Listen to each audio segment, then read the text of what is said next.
Hello friends, তো আজকে হচ্ছে ষষ্ঠী। তো সবাইকে জানাই শুভ ষষ্ঠী। তো আজকে আমি আর বুনু মিলে বেরিয়েছি একটু ঠাকুর দেখতে। তো চলো, এটা হচ্ছে আমাদের পাড়ার ঠাকুর আর কি। তো আমরা এখানেই দাঁড়িয়ে আছি, আর এটা হচ্ছে আমার ফুল লুক।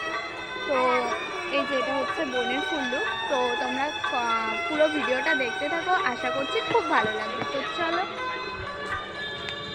তো সবার ফার্স্টে তো আমরা শুরু করেছিলাম আমাদের পাড়ার ঠাকুর থেকে, আর তারপর বেশ কয়েকটা ঠাকুর দেখে আমরা চলে গেছিলাম এই সুন্দর প্যান্ডেলটি হপিং করার জন্য। আর এই যেহেতু দিনটি ষষ্ঠী ছিল, তাই খুব একটা ভিড় ছিল না, নাহলে এই প্যান্ডেলের এই জায়গাটায় প্রতিবারই খুব ভিড় হয়ে থাকে। তবে এক্স্যাক্টলি আমার ঠিক জায়গাটার কথা মনে নেই, তাই তোমাদের বলতে পারলাম না। তবে এটা নবদ্বীপের মধ্যেই। আর দেখো প্যান্ডেলটা দেখতে ঠিক কতটা সুন্দর হয়েছে। তো ভিড় খুব কমই ছিল বলে বেশ ফাঁকায় ফাঁকায় প্যান্ডেলটা আমরা দেখে নিয়েছি। আর এই পুরো যে কাজটা করা হয়েছে সেটা করা হয়েছিল শোলার ওপর। তো দেখো ঠিক কতটা সুন্দর লাগছে, আর লাইটিংয়ের আলোতে তো আরও বেশি সুন্দর লাগছে।